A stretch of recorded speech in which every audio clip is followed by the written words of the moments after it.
Bien, mis queridos hermanos, la iglesia adventista del séptimo día es una iglesia especial. ¿Cuántos lo creen así? Yo estoy supremamente convencido de eso.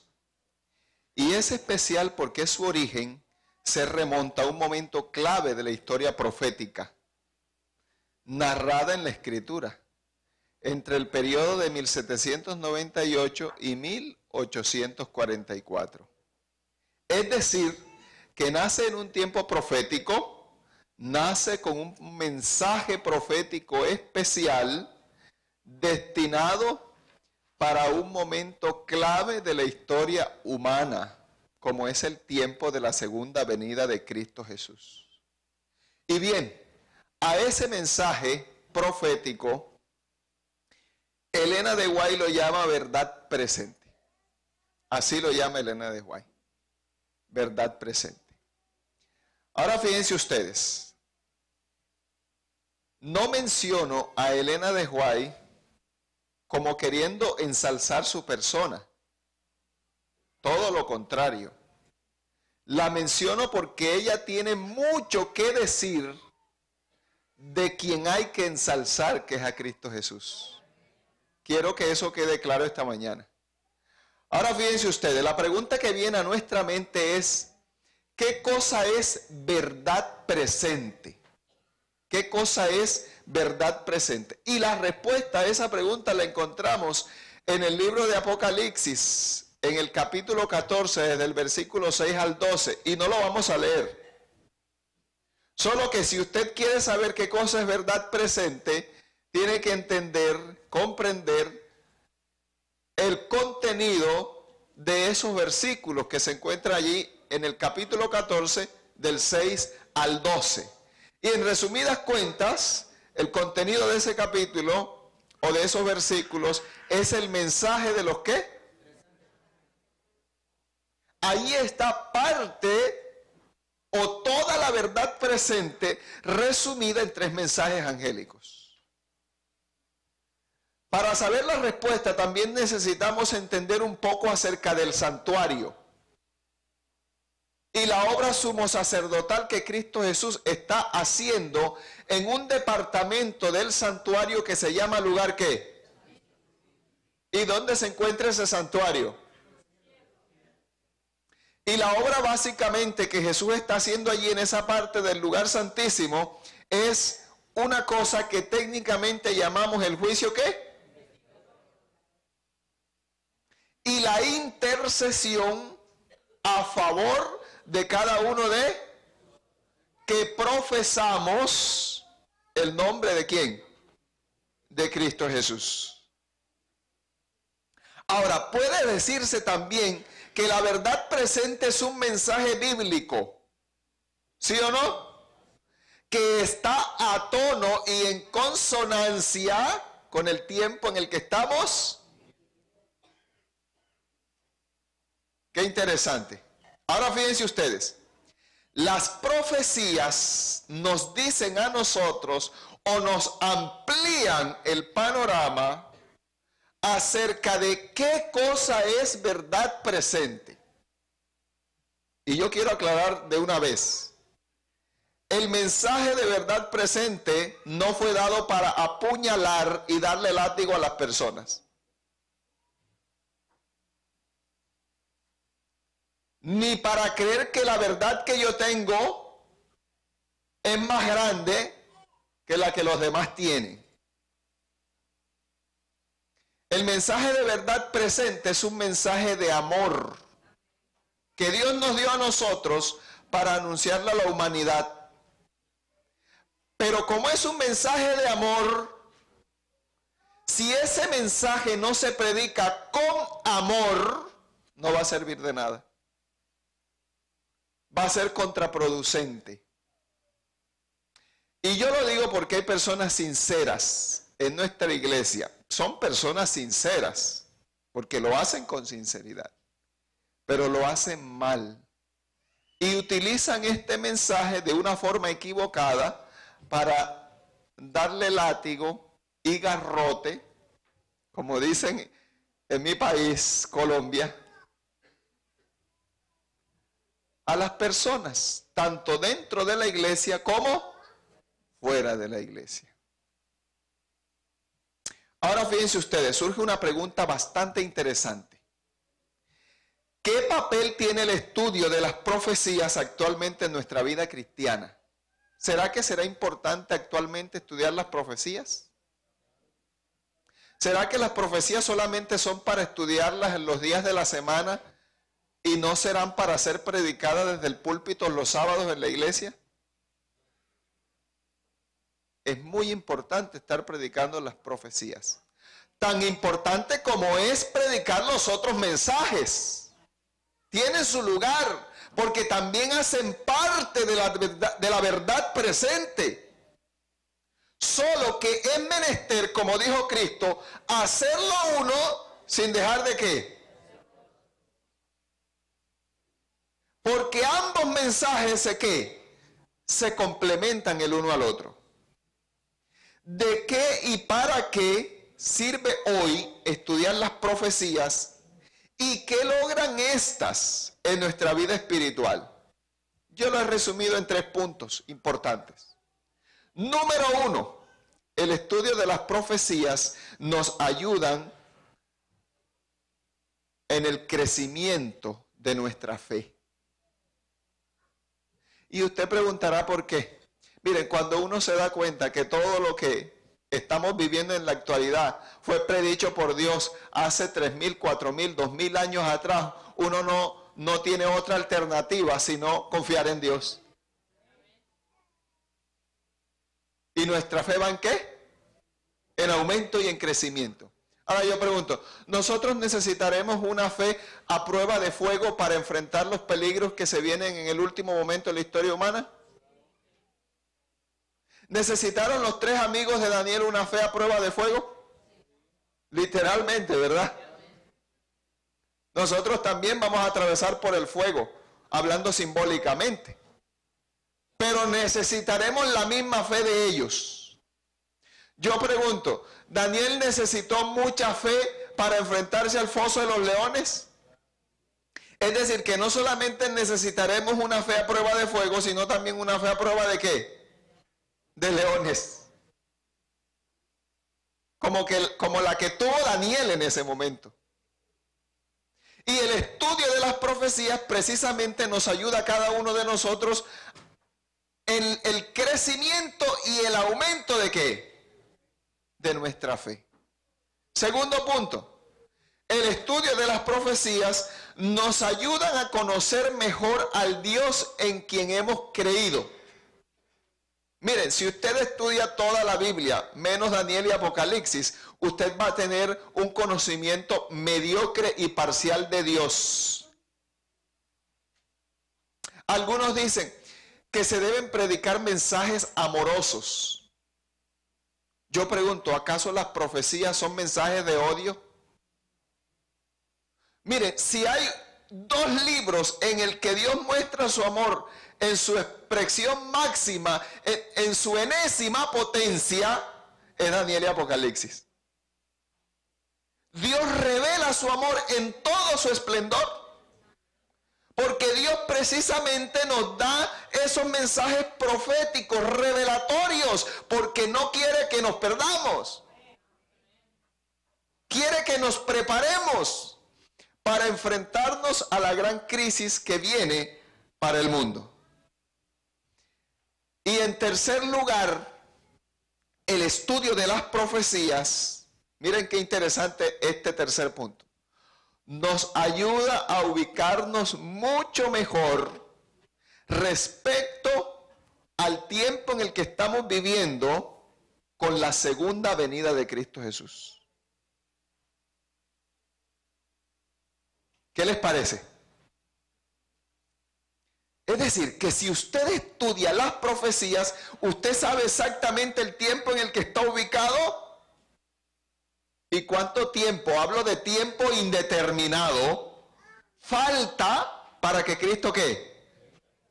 Digo indeterminado porque no sabemos en qué momento, pero sí sabemos en qué tiempo. Y estamos completamente seguros que el tiempo es ahora. ¿Sí o no? Y nos vamos a dar cuenta, porque precisamente el estudio de hoy es ubicarnos en el tiempo cronológico respecto al cumplimiento de las profecías. ¿En qué parte de las profecías en general, tanto daniélicas como apocalípticas, nos encontramos? Yo quiero leer un pasaje de Elena de White y recalco, no la menciono por querer endiosarla. La Iglesia Adventista del Séptimo Día no endiosa a Elena de White, tampoco la idolatra y tampoco es nuestra papisa. No, no es así. Equivocadamente algunas personas tienen esa idea. ¿Por qué mencionamos a Elena de White? Sencillo, porque ella escribió mucho respecto a los temas de la Biblia. Y ella amplía los conceptos. Por eso se menciona. Y no cometemos ningún pecado en mencionarla. Así como podemos mencionar a Spurgeon. Charles Spurgeon, que lo mencionaron el sábado pasado y en algún momento en la predicación del hermano Héctor Franco, él también lo mencionó. Que fue un gran predicador contemporáneo de Elena de White de esa época. ¿Cómo podemos mencionar a Mateo, Marcos, Lucas y Juan? Así que no cometemos ningún pecado en ello. Mire lo que dice esta cita de Elena de White. Dice así: se necesita un estudio mucho más detenido de la palabra de Dios. Fíjense ustedes, el concepto general. Y dice de manera especial, especialmente de Daniel y de Apocalipsis. Fíjense, ¿debemos estudiar toda la Escritura? Sí, porque la Escritura es integral para nuestra salvación. Pero de manera especial debemos estudiar ¿qué cosa? Y lo estamos haciendo ahora mismo, ¿verdad?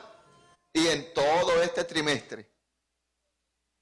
Dice aquí, especialmente Daniel y Apocalipsis deben recibir atención como nunca antes. La luz que Daniel recibió de Dios fue dada especialmente para estos postreros o últimos días. Y por esa razón debemos estar ¿qué cosa? Estudiándolas, entendiéndolas. Miren este otro párrafo. El último libro del Nuevo Testamento. ¿Cuál es ese libro? Está lleno de verdades que necesitamos. ¿Qué necesitamos hacer con esas verdades? Entenderlas. Quiero leer un último párrafo. Dice aquí, hay muchas personas que no comprenden las profecías. ¿Cuántas personas hay que no comprenden las profecías? Cualquier cantidad. Profecías que se refieren a estos días y por lo tanto deben ser ilustradas. Pero si nosotros no las estudiamos, ¿cómo vamos a ilustrar a los demás? ¿Verdad? Dice aquí, es el deber de los centinelas y los laicos dar a la trompeta un sonido certero. Es decir, hablar con claridad, pero de forma sutil, no agresiva, no ofendiendo. Y termina diciendo ella, alcen la voz los centinelas ahora y den el mensaje, y lo recalca, lo subraya, dice, que es verdad presente para este tiempo. Mostremos a la gente, aquí viene el punto interesante, mostremos a la gente dónde nos encontramos en la historia profética. ¿Qué es lo que tenemos que hacer? Mostrarle a las personas en qué punto del relato de la narración profética nos encontramos respecto a qué evento. Respecto a la segunda venida de Cristo. Así es. Ahora, fíjense ustedes, surge la pregunta, ¿en qué parte de la cronología e historia profética nos encontramos hoy? ¿Y en qué nos beneficiaría a cada uno de nosotros saber eso? Pues bien, Si nos vamos, por ejemplo, a Daniel, el capítulo 2, no vamos a estudiar esa profecía. Vamos a hablar de ella en términos generales. Hay 6 elementos proféticos en Daniel, el capítulo 2. Está una estatua dividida en 5 partes. ¿Cierto que sí? Cabeza de oro, pechos y brazos de plata, abdomen y muslos ¿de qué? De bronce, piernas de hierro y pies en parte de hierro y en parte de qué. Y todos sabemos que esas divisiones metálicas representan la sucesión de imperios a través de la historia profética. Empezando con Babilonia aquí, ¿verdad que sí? Y culminando con un sistema religioso que también es llamado Babilonia espiritual en Apocalipsis capítulo 17. ¿De acuerdo? Pero está el 6º elemento de esa visión revelatoria o apocalíptica, que es una piedra cortada. ¿Cortada cómo? No con una mano humana que desciende ¿de dónde? Del cielo. ¿Hacia dónde? ¿Hacia qué parte de la estatua? Hacia los pies de la estatua, y cuando se acerca a los pies de la estatua, destruye a toda la estatua. Yo no voy a hablar del significado de cada una de esas cosas, pero quiero decirles básicamente que esa roca, según la teología adventista del 7º día, esa roca que desciende del cielo en la estatua representa la segunda venida de Cristo Jesús.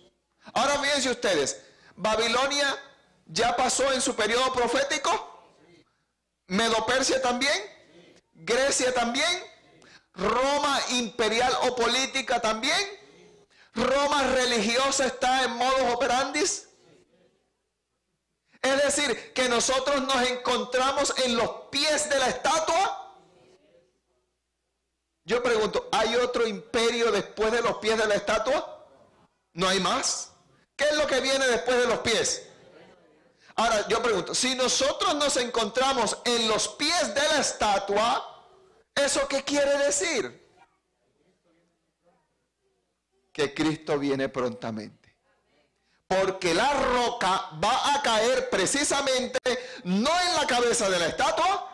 Es decir, Cristo no iba a venir en Babilonia desde el 605 al 539. Cristo no iba a venir en Grecia del 539 al 331. Cristo no va a venir, en Medo-Persia. Cristo no va a venir en Grecia del 331 al 168. Cristo no va a venir en Roma del 168 al 476, en que Roma fue fracturada y comenzó una nueva fase religiosa. Cristo no iba a venir allí. El hecho de que la piedra llegue a los pies de la estatua indica que Cristo viene ¿en qué días? En nuestros días, los días en que estamos viviendo, en que Roma imperial se fractura y se convierte en algo que nosotros llamamos Europa actual, política y religiosa. Ahora, si lo hablamos en términos porcentuales, ¿qué porcentaje de esa narración profética se ha cumplido? Yo tengo aquí el resultado. El 83.3% se ha cumplido. Y usted dirá, ¿cómo sacamos eso? Sencillo, multiplicamos la cantidad de elementos que se han cumplido por 100 y lo dividimos entre la cantidad de elementos que se encuentran en ese relato profético, que son 6. Y eso nos da como resultado 83.3. Ahora, ¿cuánto falta para que la profecía se cumpla en su totalidad?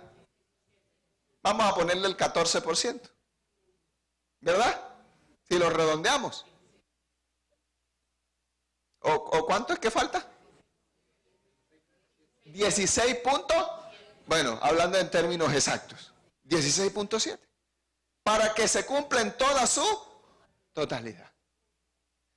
Yo pregunto, ¿qué garantía tenemos de que ese 16.7% se va a cumplir? ¿Tenemos o no garantía? La mayoría se ha cumplido. Qué interesante. Ahora fíjense, la constante va a ser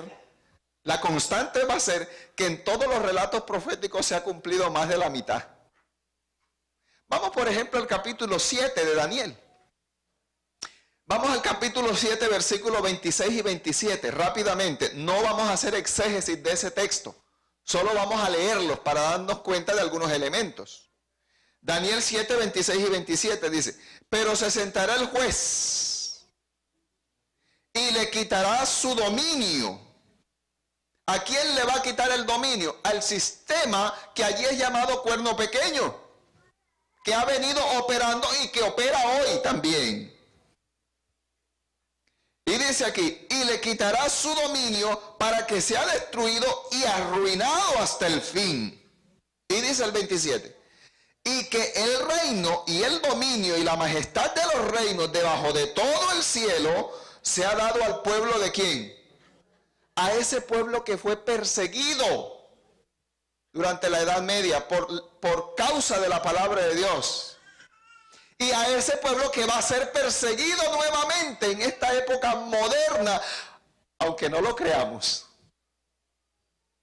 Porque ¿quién va a decir que en la actualidad la gente va a ser perseguida por convicciones religiosas? ¿Quién creería eso? Cuando si hay una época de la historia humana en donde se protegen los derechos humanos y la libertad de creencias y de culto, es esta, ¿verdad? Pero entre comillas, ¿no? Pero ¿saben una cosa? Que las profecías tienen una característica. Resultan siendo milagrosas. Es decir, se cumplen a pesar de que todo indiquen que no se van a cumplir. Les pongo solo un ejemplo. El diluvio. ¿Cuántos creían que iba a caer un diluvio? Era imposible que cayera un diluvio, ¿sí o no? Científicamente, en la época de Noé, era imposible que cayera ¿qué cosa? Y la ciencia decía: ¿cómo vas a decir tú eso, Noé? Es imposible. Ahora yo pregunto, ¿a pesar de lo que la ciencia decía se cumplió? Y la ciencia quedó chasqueada. Es decir, que las profecías terminan siendo de cumplimiento milagroso. Los historiadores, como Josefo, decían que las murallas de Jerusalén eran inexpugnables. Es decir, que eran imposibles de destruirlas o de traspasarlas. Y Cristo Jesús en el año 31, en el Monte de los Olivos, unas semanas antes de ser crucificado, dijo aquí: no quedará piedra sobre piedra que sea. 39 años después, en el año 70, se cumple la profecía. A pesar de que todo indicaba que era imposible que se cumpliera ¿qué cosa? Esa profecía. Es decir, que las profecías terminan siendo de carácter ¿qué? Milagroso. Tengan presente eso. A pesar de que en el mundo la evidencia toda indique que es imposible de que haya persecución religiosa en la actualidad, eso va a ocurrir. Eso va a terminar ocurriendo tarde que temprano. Ahora fíjense ustedes, en el capítulo 7 de Daniel, el relato profético tiene 5 elementos proféticos. Tiene un león, ¿cierto? Que representa a Babilonia, igual que la cabeza de oro representa a Babilonia en el capítulo 2. Son profecías paralelas. Una amplía a la otra. Tiene un oso que representa a Medo-Persia. ¿Tiene qué cosa? A ver, ayúdenme. Se me olvidó. Tiene un leopardo con 4 cabezas y 4 alas que representa ¿a quién? A Grecia. Es el bronce del capítulo 2. Y tiene como cuarto elemento ¿qué cosa? Una bestia espantosa y terrible en gran manera. ¿Con cuántos cuernos? 10 cuernos y uno ¿qué? Y uno pequeño entre ellos. No vamos a entrar en detalle porque no es la idea ahora mismo. Lo podemos hacer después. Ahora fíjense, el quinto elemento de esa profecía vendría siendo el reino dado ¿a quiénes? ¿A quiénes? al pueblo de Dios, a los santos que han sido perseguidos por el sistema del cuerno pequeño. Ese vendría siendo el quinto elemento. ¿Y cuándo es que el reino nos va a ser dado? ¿En ocasión de la segunda venida de Cristo? ¿La recompensa? Claro que sí. Entonces el quinto elemento termina siendo la segunda venida de Cristo. Yo pregunto, ¿se cumplió el oso, el león? ¿Se cumplió el oso? ¿Se cumplió el leopardo? ¿Se cumplió la bestia espantosa y terrible en gran manera con precisa exactitud? ¿Cuánto se ha cumplido de esa profecía? 4 de 5. Por 100 se ha cumplido el 80% de esa profecía. Qué interesante. Ahora, si nos vamos a la profecía del capítulo 8, esa profecía es muy interesante, porque de esa profecía sabe cuánto se ha cumplido. A ver, ¿quién me dice cuánto se ha cumplido esa profecía? Se ha cumplido el 100%. Porque esa profecía no habla nada de la segunda venida de Cristo. Fíjense. Me estoy limitando a lo que dicen solo las profecías. Esa profecía tiene dos visiones en una. La primera visión referente a unos animales, un carnero al lado de un río que tiene un cuerno más alto que el otro y un macho cabrío que viene del occidente con gran velocidad que no pisa la tierra. Pero como son profecías paralelas, esa profecía tiene la misma secuencia profética y el mismo significado que la profecía de Daniel 2 y de Daniel ¿qué? 7. Así que el carnero que está al lado del río representa el imperio de ¿qué? De los medos y de los... Ya ahí se omite a Babilonia porque había pasado, ya había salido del juego profético. Ahora estaba en actividad el reino de los medos y de los persas. Y luego viene el imperio de los griegos que es representado allí con el macho cabrío que viene de occidente a gran velocidad y acornea al carnero y lo destruye totalmente. Y comienza la actividad o el periodo de los griegos. Luego nos dice que ese macho cabrío, ese cuerno que tiene entre sus ojos, es quebrado y en su lugar le salen ¿cuántos cuernos?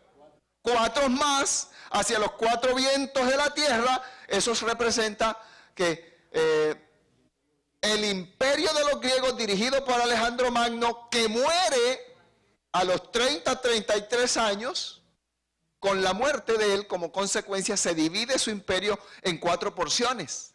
Miren cómo se cumplió la profecía exactamente, porque si ustedes buscan en la historia van a encontrar precisamente eso, que se dividió en 4 porciones.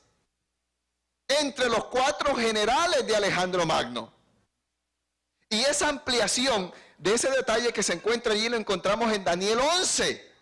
Porque Daniel 11 nos habla de un rey del norte y de un rey del sur. No son más que los reyes que quedaron de lo que un día fue el imperio de los griegos. Los Seleucidas o Antíocos al norte y los Ptolomeos al sur, ubicados en Egipto. Pero ese es otro detalle. Solo lo digo para que vean cómo se cumple en detalle la profecía. Es decir, la primera visión se cumplió en su totalidad. Y luego dice que de uno de los 4 vientos, no uno de los 4 cuernos, sale un cuerno pequeño, muy insignificante. Y se le conoce allí como un rey despreciable, que llega a tener mucho poder, pero luego muta a otra fase religiosa, que también llega a tener mucho poder.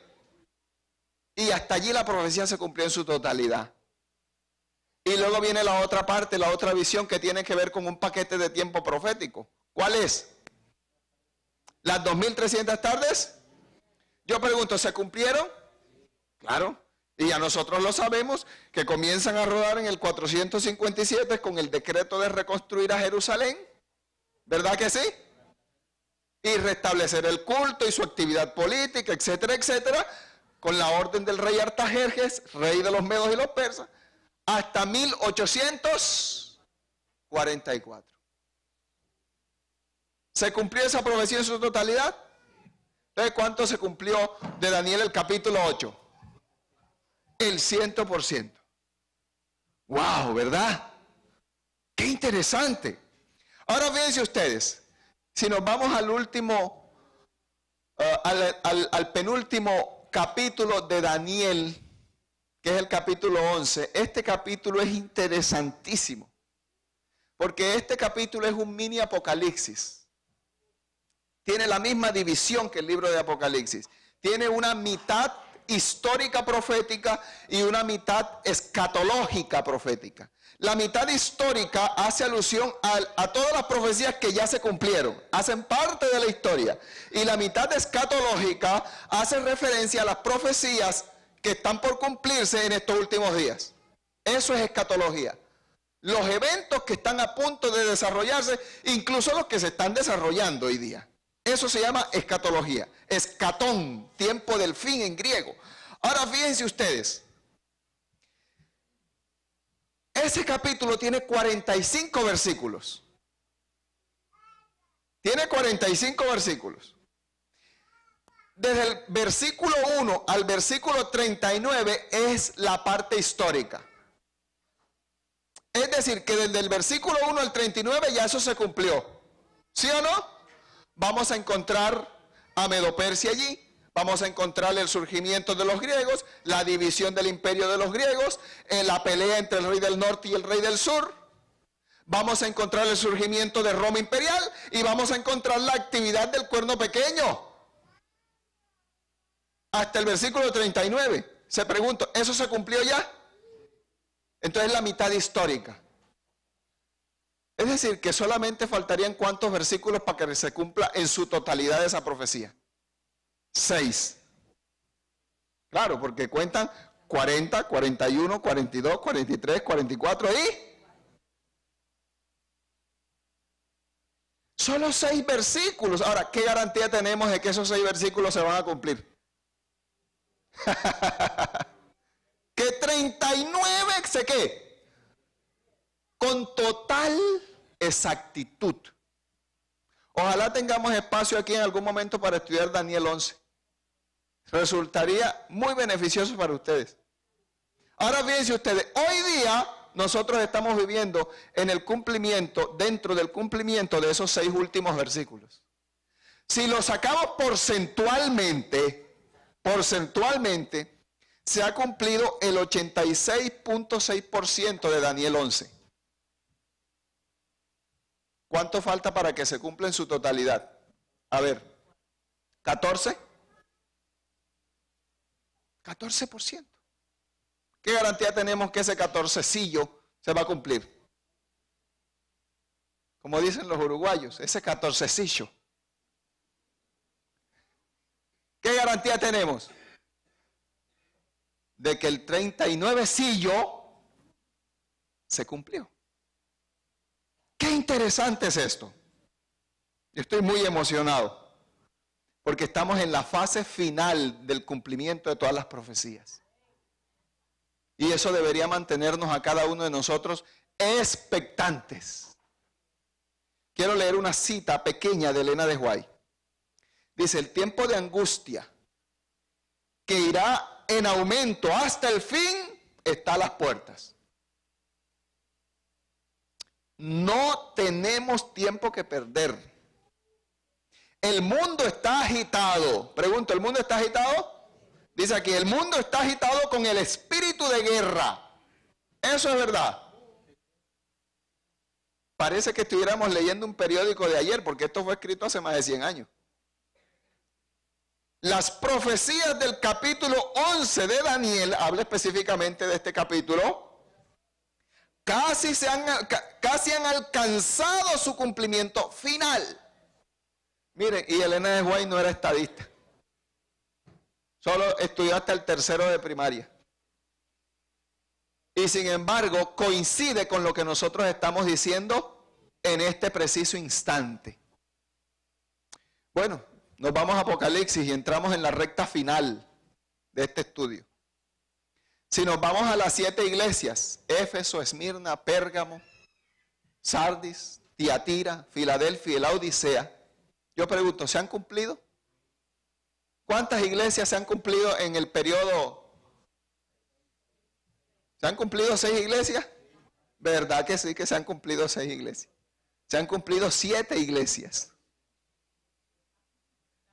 Y digo se ha cumplido porque la séptima comenzó en 1844. Por lo tanto, estamos en pleno cumplimiento de la séptima iglesia. Por lo tanto, ¿cuántas iglesias han cumplido? 7.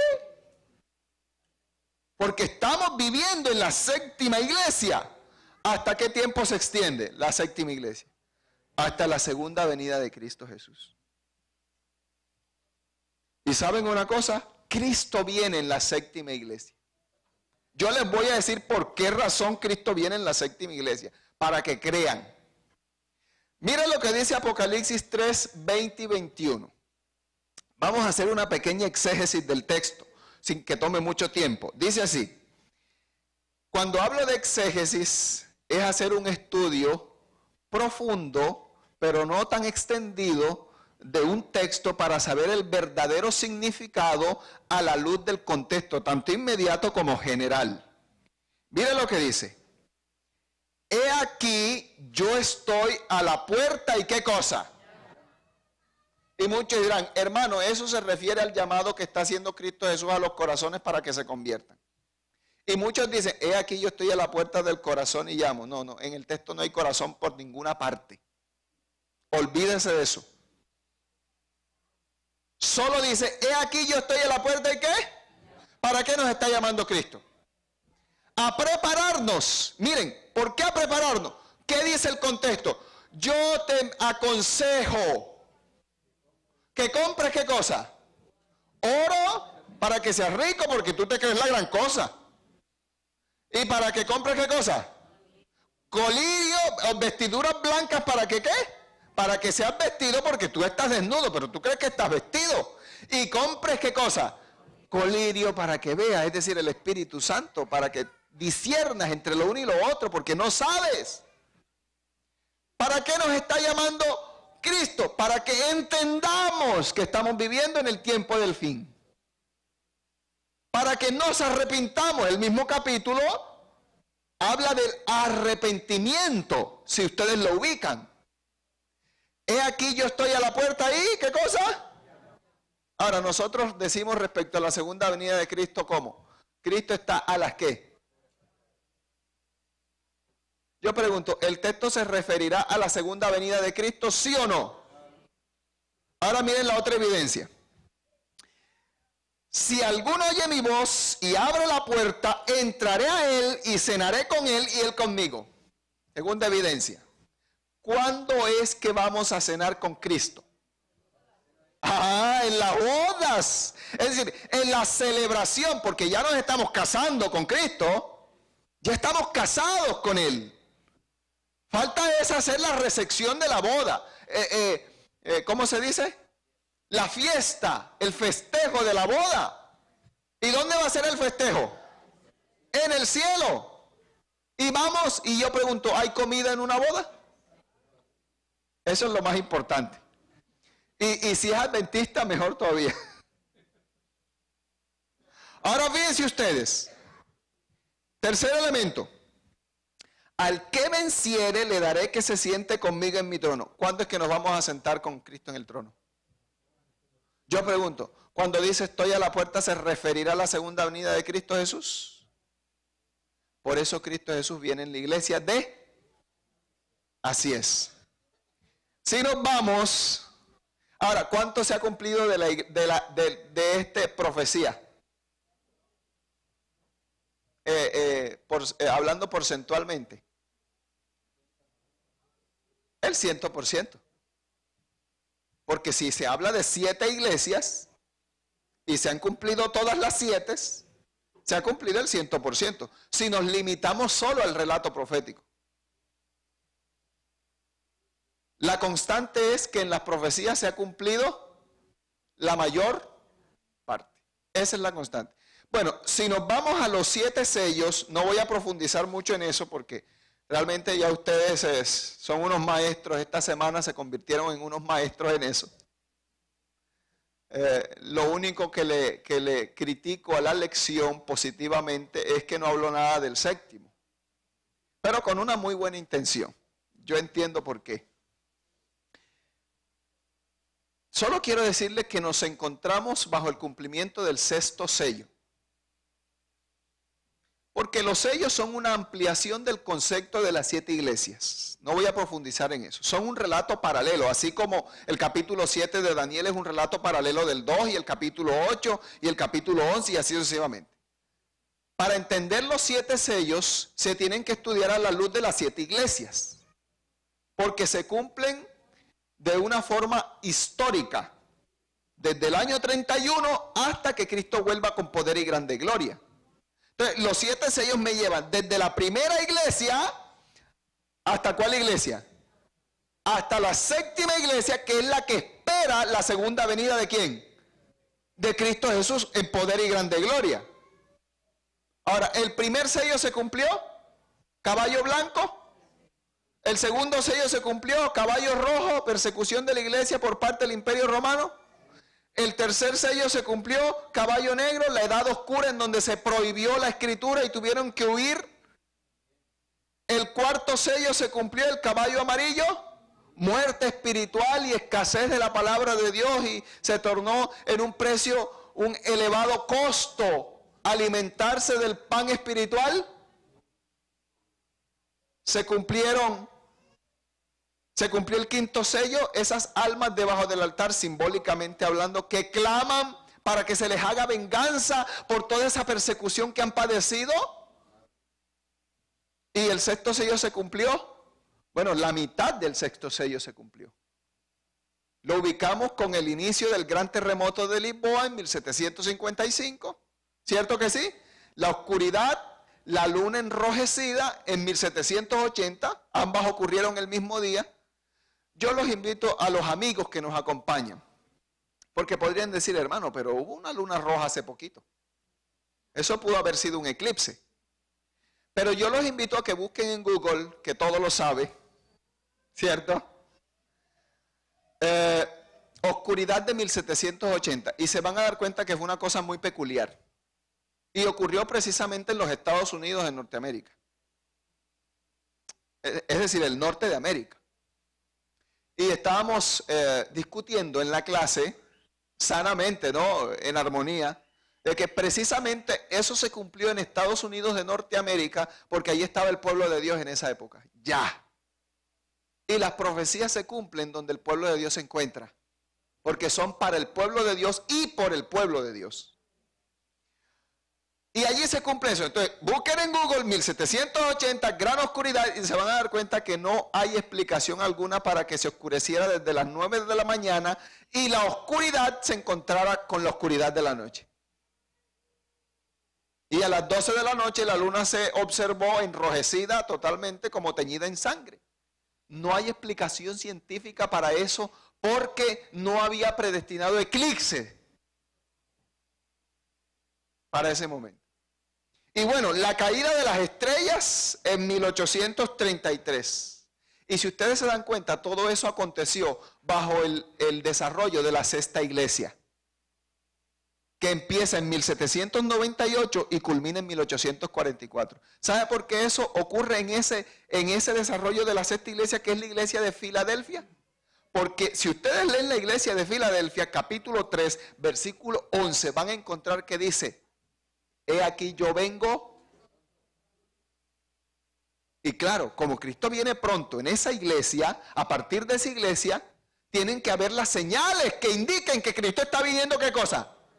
Miren, cuando ocurrieron esas señales, esas 4 señales, hubo un gran despertar en Estados Unidos y en el mundo entero. Y se comenzó a predicar que Cristo vendría. Y precisamente en 1798, cuando empieza la iglesia de Filadelfia, empieza lo que técnicamente Daniel y Apocalipsis llaman tiempos del fin. Podríamos llamarlo tiempos de descuento, porque desde allí en adelante el tiempo no va en progreso, sino en retroceso. ¿Sí me estoy dando a entender? Ahora fíjense ustedes, estamos en el sexto sello, porque el séptimo sello es la segunda venida de Cristo Jesús. Y se va a cumplir ese séptimo sello prontamente con la ayuda de nuestro Padre Celestial. Porque la otra mitad del sexto sello es que el cielo se envuelve como un pergamino. ¿Y para qué se envuelve? Para dar paso a Cristo Jesús. Porque está a punto de regresar y observamos que dicen los impíos y los capitanes y los poderosos de la tierra: caed sobre nosotros las peñas y escondernos de la presencia de... Porque el gran día de su ira, ¿a qué cosa? ¿Y quién podrá mantenerse? Eso lo van a estudiar esta semana. ¿Quién va a poder mantenerse en pie? Y son los sellados, ¿no? Que es lo mismo los 144,000. Bueno, si nos vamos a las trompetas, no voy a profundizar en nada de eso, pero nosotros actualmente estamos viviendo en la sexta trompeta. Porque la séptima trompeta es la segunda venida de Cristo Jesús. Yo quiero que veamos, que leamos la séptima trompeta. Bueno, de los siete sellos se ha cumplido el 85.71%. Es decir, el 86% se ha cumplido de los 7 sellos. ¿Se va a cumplir el único que falta? Claro que sí. Y de las trompetas también se ha cumplido lo mismo, porque las trompetas son un relato profético paralelo a los 7 sellos y a las 7 iglesias. Eso tiene que quedar claro. También se cumplen históricamente las 7 trompetas. No les hablo mucho de esto porque de esto van a aprender un poco en el folleto que estamos estudiando en la actualidad, los amigos que nos acompañan, que no están como que muy conectados, pero que están interesados en aprender. Apocalipsis 11, del 15 al 19, habla de la séptima trompeta. Y miren por qué es la séptima trompeta. Es la segunda venida de Cristo Jesús. Hay elementos que nos lo indican allí. Miren esto. Apocalipsis 11, del 15 al 19. Dice: el séptimo ángel tocó la trompeta. Y hubo voces en el cielo.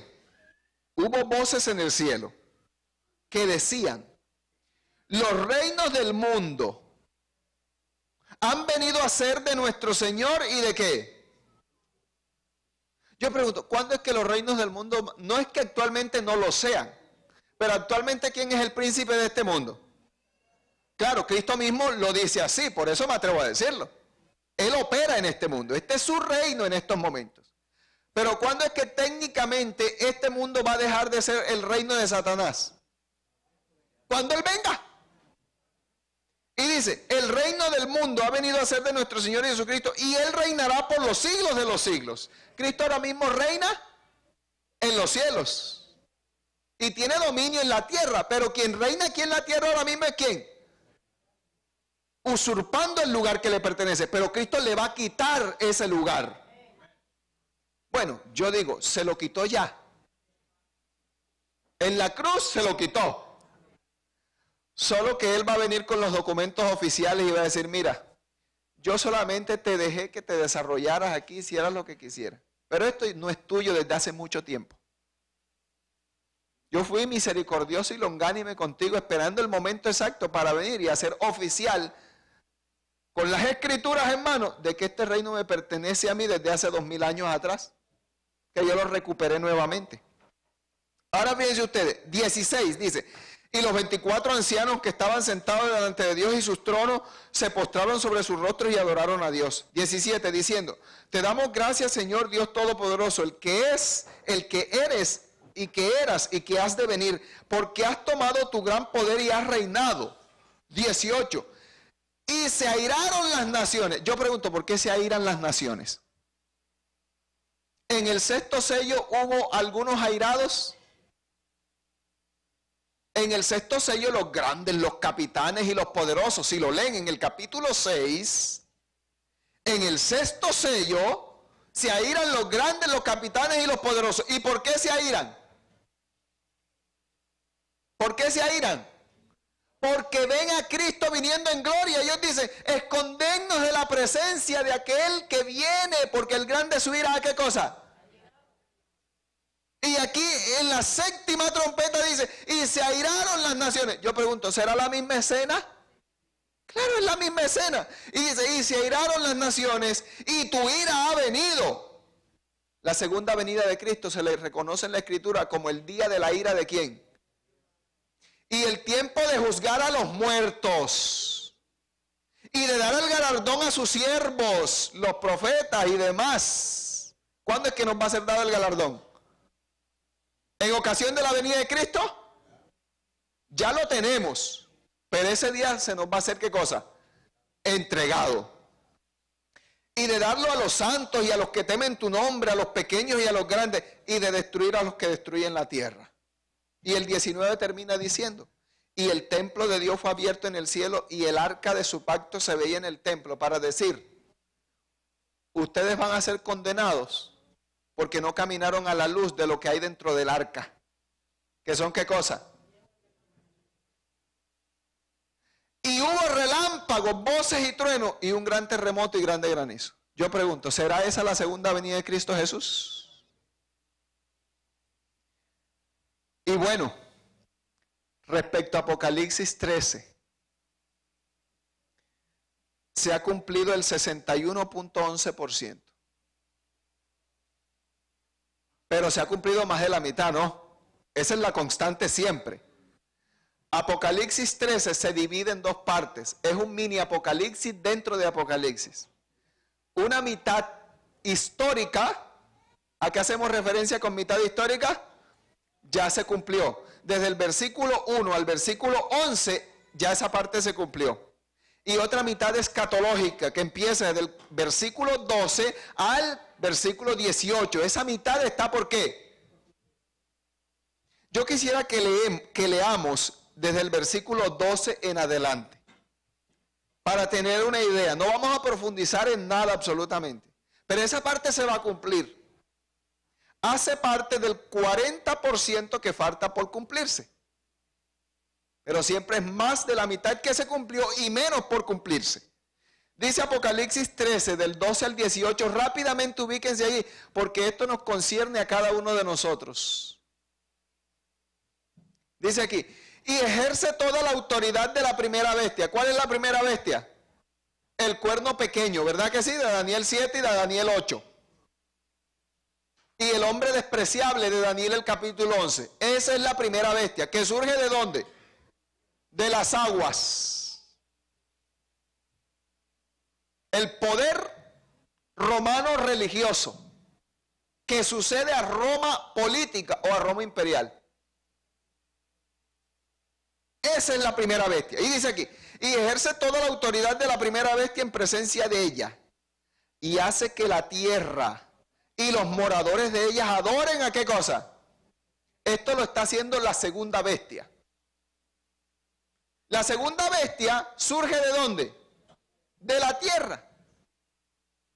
Bueno, si las aguas representan que la primera bestia surgió en un lugar muy poblado, tierra representaría que la segunda bestia surge de un lugar poco poblado, ¿verdad? Y un lugar poco poblado a mediados de 1640 más o menos era América. ¿Sí o no? Y en esa época llegaron 120 personas en un barquito. ¿Cómo se llamaba el barquito? ¿Cómo? Mayflower. Y llegaron allí y poblaron esa tierra y fundaron esta gran nación que hoy día es conocida como Estados Unidos a Norteamérica, que en 200 años ha tenido un desarrollo tan importante en el mundo que se ha convertido en una potencia mundial, a pesar de que surgió insignificantemente. Y ha logrado en 200 años lo que Latinoamérica no ha logrado en 500. Qué interesante eso, hermanos. Esa segunda bestia, precisamente, no le voy a dar las razones totales, pero las hay bíblicamente. Representa a los Estados Unidos de Norteamérica.